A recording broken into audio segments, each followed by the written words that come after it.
ये दोनों आदमी को चूना लगा रहा है। इसीलिए, और सिर्फ कहने की बात नहीं है, उनके पार्टी में रहते हुए उनको छोड़कर बंगाल गए, क्योंकि सीए एनआरसी पर मैंने विरोध किया था। जरा याद तो करके देख लीजिए। हमको आप पूछ रहे कि भाजपा को मजबूत और कमजोर, जिस दिन सीए एनआरसी की तलवार गर्दन पर लटकी तो सीए एनआरसी कैसे रुका देश में। बिहार में जो लोग इस विषय को जानते समझते हैं, सीए एनआरसी कैसे रुका। जिस दिन भाजपा को बंगाल में शिकस्त दी गई उस दिन सीए एनआरसी रुका है।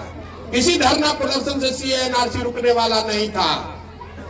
2 मई 2021 को बंगाल का रिजल्ट आया है, उसके बाद से कोई सीए एनआरसी का चर्चा नहीं हो रहा ना भाई, क्योंकि सीए एनआरसी लाया ही गया था बंगाल को जीतने के लिए और बाद में उसी के आड़ में सबको परेशान करने के लिए। तो बंगाल में जब चुनाव लगा, कौन बिहार का वीर गया था बंगाल में भाई? आप गए थे कि तेजस्वी यादव गया था? कौन गया था? हमसे आप सवाल करते हैं। नीतीश कुमार उस समय भाजपा के साथ बैठ के रबड़ी खा रहे थे, सरकार चला रहे थे, और तेजस्वी यादव नहीं गए थे।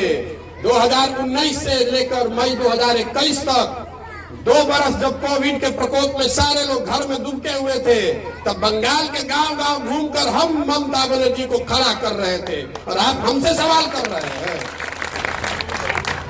जब ममता बनर्जी के पार्टी के अपने लोग, टीएमसी के लोग सारा छोड़कर भागकर बीजेपी चला गया, जब पूरा हिंदुस्तान कह रहा था कि कोई नहीं बचा सकता है दीदी को बंगाल में, तब बिहार का लड़का प्रशांत किशोर ने अपनी गर्दन लगाकर कहा था कि भाजपा को बंगाल में 100 से पार नहीं होने देंगे। अगर 100 से ज्यादा सीट आ गया तो जीवन में संन्यास ले लेंगे। जाकर देख लीजिए, ट्विटर पर आज भी लिखा हुआ है। कितना पर भाजपा को रोके? 77 पर। और आप में से कोई सज्जन वहां आए होंगे, आप अकेले नहीं, सैकड़ों लोग आए होंगे ये कहने, ज्ञान देने कि भैया भाजपा को बंगाल में हराना है तो महागठबंधन बनाई, लेफ्ट को और कांग्रेस को भी साथ में लीजिए। आपको चुनाव लड़ने का कितना अनुभव है? महागठबंधन को पूरे भारत में एक ही सफलता मिली है 2015 बिहार में। उसके बाद जहां जहां महागठबंधन का प्रयोग किया गया है, हर जगह भाजपा जीती है। आपको समझ में नहीं आ रहा है। असम में महागठबंधन बनाया गया, असम में 37% मुसलमान है, वहां भाजपा जीत कर आई। बंगाल में हमने महागठबंधन नहीं बनाया, वहां 28% मुसलमान है, हम भाजपा को 77 पर आउट करके आ रहे हैं। और आपको लगता है कि महागठबंधन बना के जीत जाइएगा? महागठबंधन बिहार में बना हुआ है। सत्य की एक अपनी ताकत होती है। हम रोज कह रहे हैं, देखिए ऊपर वाले की कृपा, रोज महागठबंधन यहाँ चुनाव हार रहा है। आपको कह के जा रहे हैं कि ये महागठबंधन में आप चाहे जितनी ताकत लगा दीजिए, आप इस महागठबंधन को नहीं जिता सकते हैं। देखिए गोपालगंज में हारे, कुढ़नी में हारे, और एक जो जीते हैं वो तो बाहुबल का चुनाव था। एक भी चुनाव है भाजपा को बिहार में नहीं हरा सकते। आपको लगता है कि महागठबंधन तो यूपी में बना था, सपा बसपा का, जीत गए, वहां तो भाजपा जीती। ये आपका भ्रम है। सिर्फ दलों को और नेताओं को जोड़कर चुनाव नहीं जीता जा सकता है।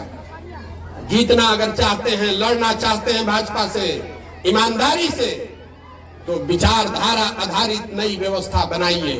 नहीं तो जातियों के समीकरण में पढ़ के ना विकास मिलेगा, ना सुरक्षा मिलेगी, ना जीत मिलेगी। ये 10 साल का मेरा अनुभव है। 2000 कहते हैं कि भाजपा को किसने हराया, कौन भाजपा से लड़ रहा है? 2015 में बिहार में भाजपा को हमने हराया, हराने में अपना कंधा लगाया। 2017 पंजाब में अकाली और भाजपा की सरकार को कांग्रेस ने जो हराया उसमें कंधा हमने लगाया।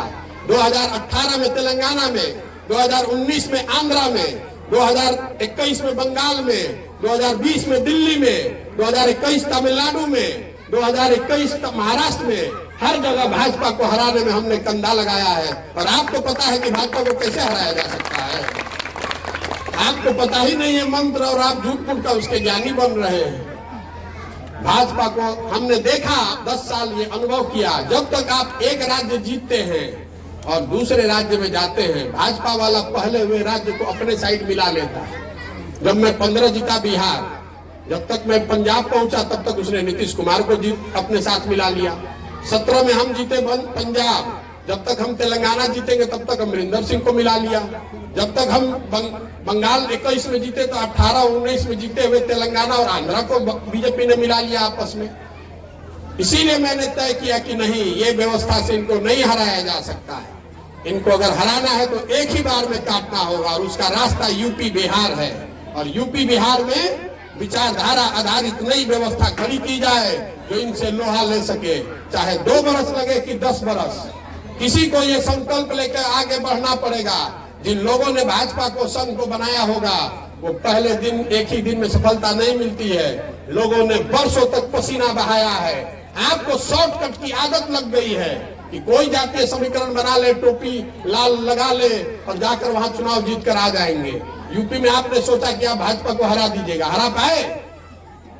बंगाल में इसलिए हरा पाए कि 2 साल कड़ी मेहनत की गई, उस पर प्रयास किया गया, सामाजिक और राजनीतिक गठजोड़ बनाया गया। यूपी में आपने सिर्फ 2 जातियों का समीकरण बनाया, बुरी तरह हार कर वापस आ गए। इसलिए ये व्यवस्था बना रहे हैं।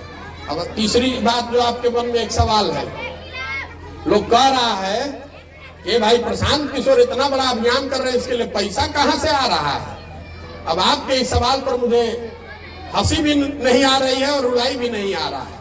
आपके विवेक पर, आपके अनुभव पर 10 साल तक जो हम काम करते थे तो पेपर मीडिया में आप पढ़ते थे कि प्रशांत किशोर जो काम करते हैं इसके लिए सैकड़ों करोड़ रुपया इनको मिलता है, और आज हमको गाड़ी 100 को चलाने के लिए 500 लड़का को रखने के लिए पैसा नहीं मिलेगा। आपकी जो सरकार है चचा भतीजा की, आधी आधी सरकार है, इनके पास आधा बिहार है ना, आधा ललटेन के पास, आधा तीर के पास। इस गरीब बिहार से, इस पिछड़े बिहार से आधा आधा से लूट के अपना दल उचला सकते हैं। तो देश में आज 6 मुख्यमंत्री ऐसे हैं जिनको बनने में हमने कंधा लगाया है। तमिलनाडु, तेलंगाना, आंध्र प्रदेश, पश्चिम बंगाल, ये बड़े राज्य हैं जो जीत कर आए हैं, वहां मुख्यमंत्री हमारे बनाए हुए हैं। हमको पैसा नहीं मिलेगा। और आपकी दशा देखिए, हम मजबूती से लड़ रहे हैं तो आपको लग रहा है कि भाजपा का एजेंट है। अगर हम मजबूती से नहीं लड़े तो आप कहिएगा कि आदमी तो बहुत काबिल है लेकिन मजबूती से लड़िए नहीं रहा है, कैसे मदद करें इसका? आप तो दोनों ओर से आपको सबका जो आपका चश्मा है वो कभी आपको सही देखने ही नहीं देता है। इसीलिए मैं आपको इसका एक ही उपाय है, हम आपको कह रहे हैं कि आप बिल्कुल निश्चिंत होकर महागठबंधन को वोट दीजिए, कोई दिक्कत नहीं है। आपका भरोसा जीतने का दूसरा कोई उपाय नहीं है। कितना भी हम कर दें आप मानिएगा नहीं। इसलिए आप महागठबंधन को 3 वर्ष और वोट दीजिए और हम जीत कर फिर भी आएंगे। आप भाजपा को वोट नहीं देते हैं, भाजपा नहीं जीत रही है। 80% आपको छोड़कर भी बिहार में वोट है ना भाई। उस 80 में 50%, 40% वोट कैसे लेना है उसका गुणा गणित हमको आता है। लेकिन फिर आपके गांव में क्यों आए हैं? आपके गांव में इसलिए आए हैं कि अगर गांधी के विचारधारा पर आधारित कोई व्यवस्था बनाना चाहते हैं और जो बिहार सेंट्रिक नहीं है, देश के नजरिए से है, उसमें 20% अपने भाइयों को छोड़ नहीं सकते हैं। इसलिए आपको निमंत्रण देने आए, आपको निमंत्रण देने आए हैं कि किसी से डरने की जरूरत नहीं है। अपनी काबिलियत, अपने अनुभव, अपने विवेक, अपनी संख्या पर भरोसा कीजिए और मेरी राजनीतिक सलाहियत का फायदा उठाइए। हाथ मिलाइए और देखिए कि कितनी बड़ी ताकत खड़ा करते हैं। यही ये कहानी शुरू होगी बिहार से, लेकिन रुकेगी बिहार में नहीं।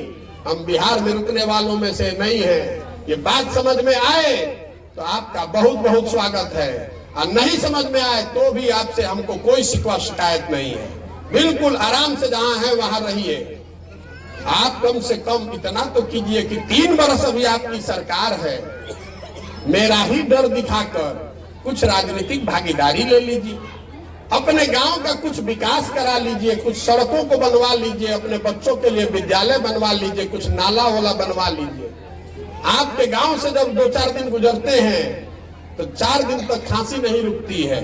जरा अंदाजा लगाइए कि आपके बच्चे इसी सड़क पर, इसी गांव में, इन्हीं गलियों में अपना जीवन बिता रहे हैं, उनके फेफड़ों की क्या दशा होती होगी। अगर आप अपने बच्चों की चिंता नहीं कीजिएगा तो प्रशांत किशोर आपके बच्चों की चिंता करेंगे। इस भ्रम से निकलिए।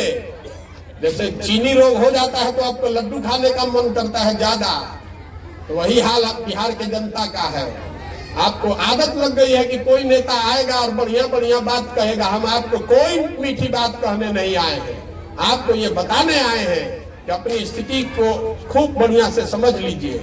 लेकिन और आप में वो ताकत है कि अगर आप चाहें तो एक नई व्यवस्था बना सकते हैं। अगर बनाना चाहते हैं तो कंधे से कंधा मिलाकर चलिए।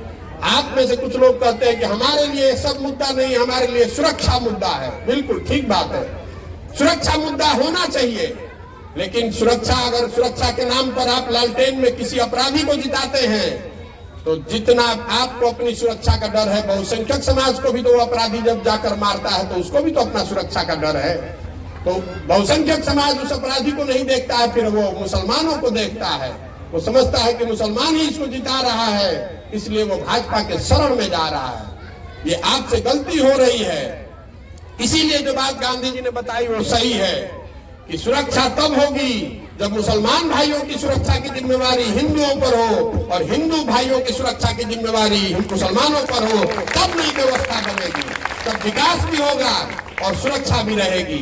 वो व्यवस्था बनाना चाहते हैं तो हमारे साथ आइए, और नहीं झंडा लेकर वोट देते रहना चाहते हैं तो जिसको वोट दे रहे हैं देते रहिए। निर्णय आपका है, हमारी दोनों में आपके साथ सहमति है। बिल्कुल स्वतंत्र होकर वोट दीजिए। जैसा मैंने कहा, एक बार उसको रिपीट कर देता हूं, दोहराए देता हूं। चुनाव में जीतेगा जन सुराज ही, इसलिए जीतेगा कि सत्य हम लोग के साथ है, जनता की आवाज बनकर निकले हैं। और हमारे पास जीत का फॉर्मूला अहंकार नहीं है, भाषण नहीं है। जो काम लेते हैं उसको बहुत ईमानदारी से करते हैं। हमारे जीत का फॉर्मूला है ईमानदारी से कठिन परिश्रम। देख लीजिए, 3 वर्ष चुनाव है, घर परिवार सब कुछ छोड़कर 16 घंटा रोड पर गली गली घूम रहे हैं। देश में किसी नेता का हिम्मत नहीं है, किसी का दम नहीं है कि इतना मेहनत करके दिखा दे। इतनी मेहनत करेंगे जनता मानेगी कैसे नहीं? आप मानिए तो बहुत अच्छा, नहीं मानिए तो भी बहुत अच्छा। आपके गांव में चुनाव के रिजल्ट के बाद आएंगे और उस दिन फिर से वही अपना बनाकर तैयार रखिएगा मेरे जीत के सेलिब्रेशन के लिए। बहुत बहुत धन्यवाद, आप आए इसके लिए आपका बहुत बहुत शुक्रिया। बात को सुनिए, अगर और कोई सवाल अगर आपका है तो आप कर सकते हैं, कर लीजिए। नलबारा की पंचायत से बिलोंग करता हूं और जहां तक मुझे लग रहा है कि लोगों के जो भी शक और शुबहात थे, आपके इस भाषण ने, इस तकरीर ने लोगों के शक को दूर कर दिया होगा माइनॉरिटी के दिल से। और आपके बात से हमें ऐसा एहसास हो रहा है कि आप भविष्य में, फ्यूचर में एक राजनीतिक पार्टी बनाना चाहते हैं। यहाँ तक देखा गया है कि इस हिंदुस्तान में या बिहार में जो भी मौजूदा राजनीतिक पार्टी है वो स्टार्ट में तो बहुत बात करती है, लेकिन जब पार्टी तरक्की कर जाती है तो मुस्लिम माइनॉरिटी अपने आप को ठगा महसूस करती है। तो वो आपके पास क्या स्ट्रक्चर है कि हम लोग उसमें ठगा महसूस नहीं करें? देखिए, यही है दशकों से जो मानसिकता बन गई है लोगों की, जो कि आपको पीछे चलने की इतनी लंबी आदत पड़ गई है कि आप बराबरी में चलने का सोच ही नहीं सकते हैं। हमने दल अगर क्यों नहीं बनाया है, दल हम अगर बना लेंगे तो आपका सवाल जायज है। कोई आकर ये थोड़े कहेगा कि हम आपको अभी साथ लेकर चलने वाले हैं, बाद में आपको ढकेलने वाले हैं। इसीलिए मैं क्या कह रहा हूं कि इस दल को प्रशांत किशोर नहीं बनाए। इसको बनाने में ही जब आप 20% रहिएगा तो वार्ड सदस्य भी आपका 20% होना चाहिए, मुखिया भी आपका 20% होना चाहिए, दल में पदाधिकारी भी आपके 20% होने चाहिए, एमएलए भी आपके 20% होने चाहिए। आप तो वो भूमिका मांगना ही छोड़ दिए हैं। आपको तो लगता है कि भैया एगो एमएलए हुआ दे दी, एगो एमपी दे दी, एगो राज्यसभा पसमंदा भेज दी, उसी इक्वेशन में पढ़कर आप मरे जा रहे हैं। मैं बार बार कह रहा हूं कि अगर मालिकाना हक चाहिए, पार्टनरशिप चाहिए, हिस्सेदारी, भागीदारी चाहिए तो इसमें आकर भागीदारी ले लीजिए, वोट चाहे जिसको दीजिएगा। और नहीं वोट देते रहना है तो जिस व्यवस्था में उसमें रहिए, उसमें दिक्कत क्या है? के लिए इसमें संस्थापक सदस्य बनिए, इसमें कोई पर्चा फाड़ के मेंबर बनने का अभियान नहीं है। ये मिस्ड कॉल देकर दल नहीं ज्वाइन कर सकते हैं, पट्टा डाल के दल की सदस्यता नहीं ले सकते हैं। इसमें एक ही खिड़की है, बिहार के हर प्रखंड से ऐसे 2 से 2.5 हजार लोग निकाले जा रहे हैं जो इस नई व्यवस्था के संस्थापक सदस्य बनना चाहते हैं, जो उसमें ईंट रखना चाहते हैं। उसके नींव में एक ईंट प्रशांत किशोर की है और एक ईंट आपकी भी हो सकती है। बराबरी का हक है। जैसे कांग्रेस थी आजादी से पहले, किसी के बाप की पार्टी नहीं थी, किसी के परिवार की, किसी जाति की, किसी व्यक्ति की पार्टी नहीं थी। हर साल उस कांग्रेस में नया नेता चुना जाता था, जिसकी मेरिट, जिसकी काबिलियत वो चुनकर आएगा। वो व्यवस्था बनाने की बात है। पीछे मैं, अगर आप मेरे भरोसे चलिएगा तो मैं आपको ठग सकता हूं, लेकिन अगर व्यवस्था ही ऐसी है जिसमें 20% के आप बराबर के हक के हकदार हैं, उसके पार्टनर हैं, तो आपको कैसे कोई ठगेगा? बहुत झगड़ा होगा तो अपना 20% लेकर निकल जाइएगा। अगर हम ठगेंगे तो 20% लेकर निकल लीजिएगा, और नहीं तो फिर हम आपको मीठा मीठा बात कहेंगे कि हम आपको बहुत अच्छा करेंगे, और फिर अगर मन में ठगने का विचार है तो फिर आपको ठग कर निकल जाएंगे। इसलिए व्यवस्था ही जब बनेगी तो सिर्फ आप ही के लिए नहीं, ये मेरी जिम्मेवारी है। मैं जन सुराज का नेता नहीं हूं, मैं जन सुराज की सोच का सूत्रधार हूं। ये जो पूरी व्यवस्था बनाई जा रही है, इस बात का गारंटर हूं कि समाज के हर वर्ग को उनकी संख्या के मुताबिक भागीदारी हर स्तर पर, संगठन में और चुनाव लड़ने में। मैंने बार बार कहा, आप उस पर ध्यान नहीं दे रहे हैं कि वार्ड सदस्य भी उसी प्रोपोर्शन में होंगे, मुखिया भी, सरपंच भी, जिला पार्षद भी, प्रमुख भी, विधायक भी, उससे न लीडरशिप खड़ी होगी। तो 4 गो आदमी है, मुसलमान लीडर ऊपर जाता है, समाज को बेच के अपने लिए जगह बना लेता है। हम लोग देखते नहीं है क्या करते हैं लोग। जो ऊपर आपके कम्युनिटी का लीडर बैठा है, सबसे पहले तो समाज को वही बेचता है। 10 वर्ष हमने काम किया है, उसको मालूम है कि मुस्लिम कोटे से हम ही रहे, अगर कोई नया लड़का आ जाएगा तो हमको कौन पूछेगा। तो आपने देखा इसी के वजह से तो बंगाल से लेकर दिल्ली तक पूरी मुस्लिम लीडरशिप ही खत्म हो गई। जितने मुस्लिम लीडर हैं उन्होंने सबसे पहले मुस्लिम युवाओं के भविष्य को खत्म किया, ताकि कोई नीचे से नया खड़ा ही नहीं हो पाए। वो रहेगा, उसके बाद उसका बेटा रहेगा, उसके बाद उसका बेटा रहेगा। ये हमको बताने की जरूरत है।